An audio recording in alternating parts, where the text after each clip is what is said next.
Hello everyone, so I forgot my tripod today again, and that's why the camera angle is a bit like tilted. Today I'm going to be more like talk about the season 2 finale of Star Wars Rebels. In preparation for Star Wars The Force Awakens, I watched everything related to the canon in Star Wars, so all the movies, the entire Clone Wars series, and Rebels now. And I'm so thankful that I watched the Clone Wars before watching Rebels because of all the characters from Clone Wars in Rebels.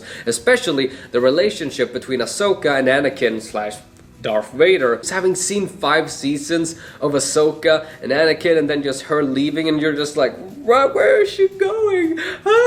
And then you find out that she's in Rebels and you're just like, the hype! Needless to say, I was looking forward to this episode. The episode starts off with Ashoka, Kanan, and Ezra going to Malachor, which is the first planet of the Sith. I don't know all the lore. I'm pretty sure that Malachor is in Kotor, and they're going there to reach a Sith temple to learn the knowledge of the Sith. Because as Ashoka says, to defeat your enemy, you have to understand them. And this is where we meet my favorite person, Sam Witwer.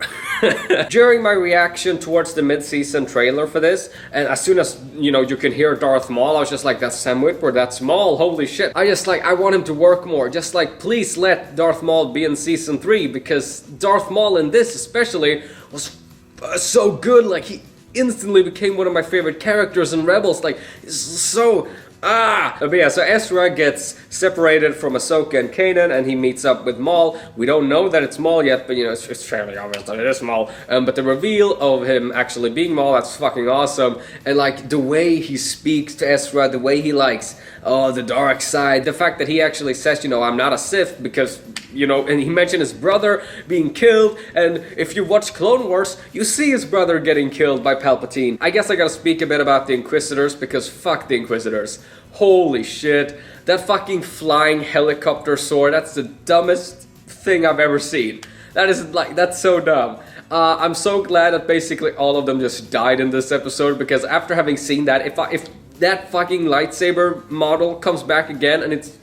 No! When Maul teams up with Ezra, Ahsoka, and Kanan, I'm just like, this is amazing, like, this is so good. He has his fucking double lightsabers too! Do not do what you're gonna do with Ahsoka, and I'll get to that later, because I'm a bit angry about it. Please, let Maul come back in Season 3, because we all know that Rebels, it can't last too long, because A New Hope is about to start, so, come on!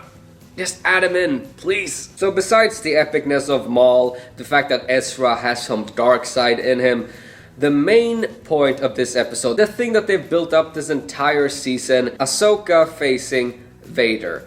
And I am like, as soon as they started to talk to each other, I was just like, this is the saddest shit ever. The fact that she just tears his mask half open, you can see his eyes and they're yellow because, the Sith and all of that, and she's just like, I won't abandon you, not this time, and he's just like, then you will die, and it's so...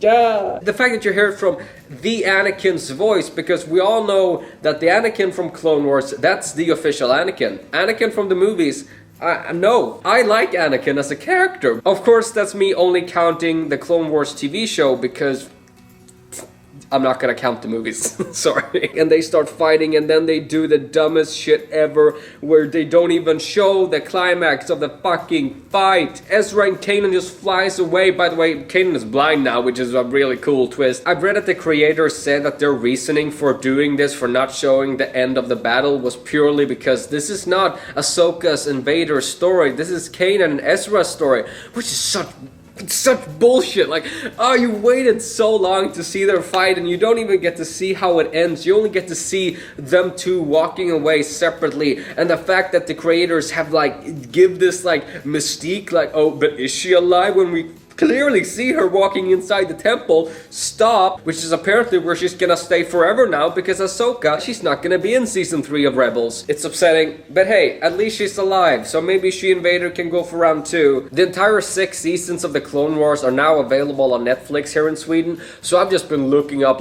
all the Ahsoka-centric episodes in preparation for this. The final episode, which, by the way, if you listen to the end credits of the season finale of season 5 of Clone Wars when Ahsoka walks away. That's the exact same music as when she is face to face with Vader before he says, "Then you will die." So listening to that music in like the season finale of that, and then in the season finale of this, super sad. But overall, this episode was so fantastic, and it just proves that this is a cartoon show, and I love it. Like, cartoon shows doesn't have to be exclusively for kids. Like, everyone can enjoy Rebels. When everybody always says like, "Oh, but I don't want like to watch the cartoons because they're just too childish." Well, have you watched like season 4 or season 5 of Clone Wars? Because they are at least darker than the prequels. But yeah, that was my opinion about the season finale of Star Wars Rebels season 2. What did you think about it? Did you watch it? Did you love it as much as I did, besides the ending with Ahsoka because you want to see her? If you want to know what I think about anything regarding this past season, just let me know and I'll try and answer as best as I can. And I hope you all have a fantastic day. I love you all,